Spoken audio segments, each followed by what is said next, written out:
Pak Rimawan, kami perlu mengetahui dulu nih apa sebetulnya latar belakang dari gerakan kampus menggugat yang dimunculkan lagi oleh UGM. Kemarin juga ada wakil rektor dan sejumlah guru besar dari UGM sampai harus turun gunung. Apa latar belakangnya, Pak?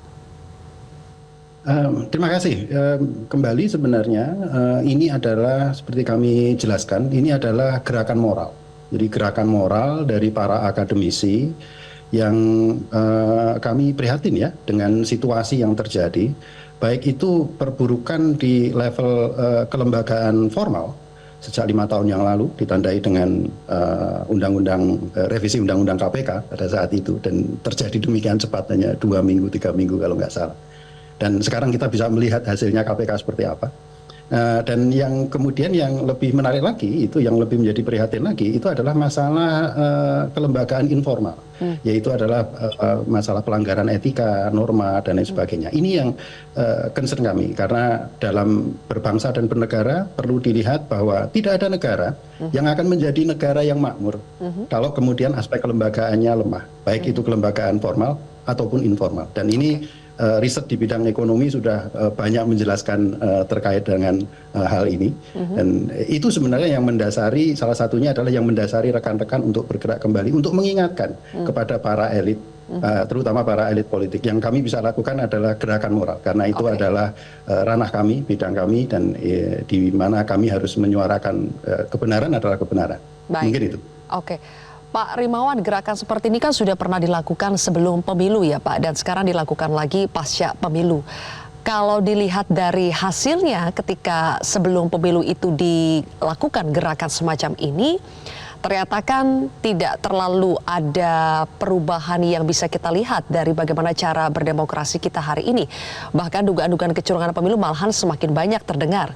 Jadi apa sebetulnya ekspektasi dari memunculkan lagi gerakan serupa? Apakah masih yakin, optimistis bahwa gerakan ini bisa didengar oleh kekuasaan, oleh pemerintah?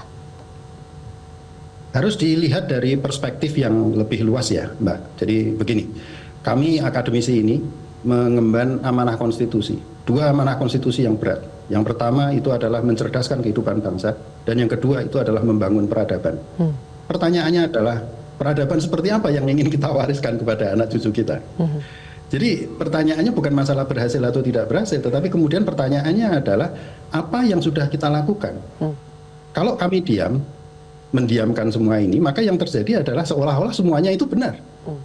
Nah, ini akan menjadi masalah, karena posisi kami adalah kami harus menyuarakan apa yang sesuai dengan teori ataupun juga sesuai dengan hasil riset yang kami lakukan, ya. Apa yang kami dalami dari sisi ilmu pengetahuan. Nah, sehingga dari pola ini bisa dilihat dari berbagai perspektif, bisa dilihat dari ilmu hukum, bisa dilihat dari ilmu ekonomi, bisa dilihat dari sosiologi, bahkan Prof. Kuncoro itu melihat dari sisi psikologi misalkan. Nah, ini yang menarik untuk kemudian melihat, kami jelaskan kepada masyarakat di mana sih posisi kita, gitu. Pertanyaannya adalah, apa benar ini yang ingin kita, hal-hal seperti ini, pelanggaran seperti ini yang ingin kita wariskan kepada generasi ke depan. Dan kami melihat siapapun presidennya nanti, baik yang 2004-2009 ataupun juga selanjutnya, itu menghadapi masalah yang sangat berat, yaitu adalah beban untuk mengembalikan aspek kelembagaan ini ke rel semula. Karena tadi seperti kami katakan tadi ya, tidak ada satu negara menjadi negara maju kalau sistem kelembagaannya itu compang-camping, baik itu kelembagaan formal maupun informal. Baik, oke. Mas Viva, pasca pemilu ternyata muncul lagi gerakan kampus menggugat dari UGM yang bertujuan untuk mengembalikan lagi tadi kelembagaan-kelembagaan, etikanya, konstitusinya ke dalam rel yang dinilai sudah terkoyak selama 5 tahun terakhir. Menurut PAN, apakah memang kondisi hari ini seperti yang disuarakan oleh akademisi, di mana etika, konstitusi, demokrasi kita sedang dalam kondisi yang tidak baik-baik saja? Salah satu tugas pokok dari para akademisi adalah dia mewakili kekuatan moral sebagai moral force yang ketika dianggap ada beberapa hal menyangkut tentang permasalahan bangsa dan negara itu kemudian disuarakan. Jadi memang itulah menjadi tugas dari para akademisi yang menjadi bagian penting dalam proses pembangunan kekuatan civil society. Civil society itu adalah kekuatan yang bersifat independen, bukan partisan, mampu membatasi intervensi negara, dan punya kemampuan untuk berpikir kritis yang berbeda dengan negara. Jadi secara teoritis itu diwakili oleh kekuatan akademisi pertama ya. Yang kedua, dalam memotret tentang perkembangan demokrasi, mungkin banyak sudut, banyak perspektif, sehingga menyebabkan tampilan dari hasil pemotretan itu berbeda-beda. Kalau kami sebagai partai politik melihat bahwa perkembangan demokrasi ini dalam proses menuju pada pelembagaan politik. Ya, jadi ada yang namanya pemilu 5 tahun sekali. Ada penegakan HAM, kebebasan berpendapat, berserikat, berkumpul, menyatakan pendapat secara lisan, bebas berorganisasi, bebas berdemonstrasi. Jadi ukuran-ukuran sebagai prinsip dasar dalam berdemokrasi itu menjadi kekuatan dalam proses pelembagaan demokrasi.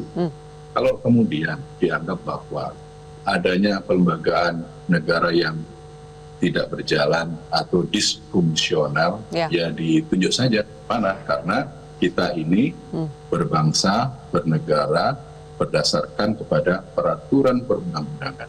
Di dalam membuat undang-undang yang itu hasil produk politik persetujuan antara pemerintah dengan seluruh partai politik yang ada di DPR, itu tentu juga ada naskah akademik. Naskah akademik itu adalah pandangan filosofis, pandangan sosiologis, dan lain sebagainya. Itu dijadikan pada pasal per pasal dalam bentuk perundang-undangan. Jadi kami melaksanakan undang-undang.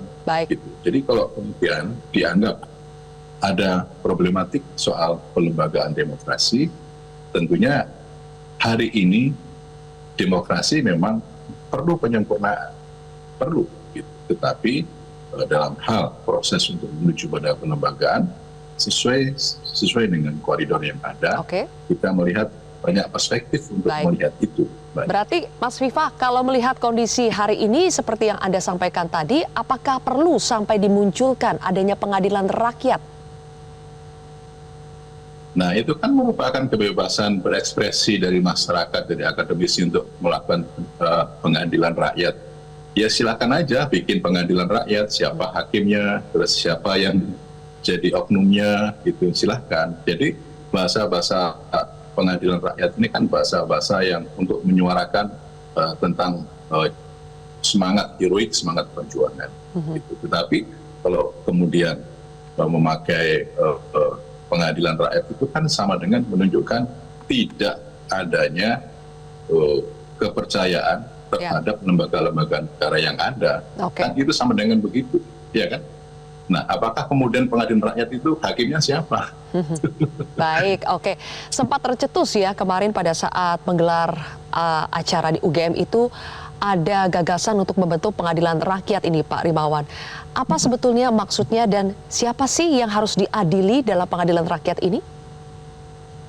Nah begini, saya harus menjawab ini karena kapasitas saya itu adalah saya adalah ekonom, saya bukan ahli hukum ya. Jadi memang kita melihat masalah ini dari berbagai perspektif. Kalau saya melihatnya dari sisi ilmu ekonomi tentunya. Nah kalau dikaitkan dengan masalah pengadilan rakyat dan lain sebagainya, ini sebenarnya ada hal yang ada pesan yang di balik itu sebenarnya dari rekan-rekan, yaitu adalah jangan sampai itu terjadi, ya, jangan sampai itu terjadi. Artinya adalah sektor formal ini, jalur-jalur formal ini loh yang seharusnya harus dikembangkan ini. Nah ini yang tentunya ini di sini ada Pak Viva ini yang dari PAN, ini tentunya dari partai politik ini yang seharusnya kemudian lebih berperan di dalam menjalankan tugas-tugas beliau gitu. Nah kalau kemudian nanti dikaitkan dengan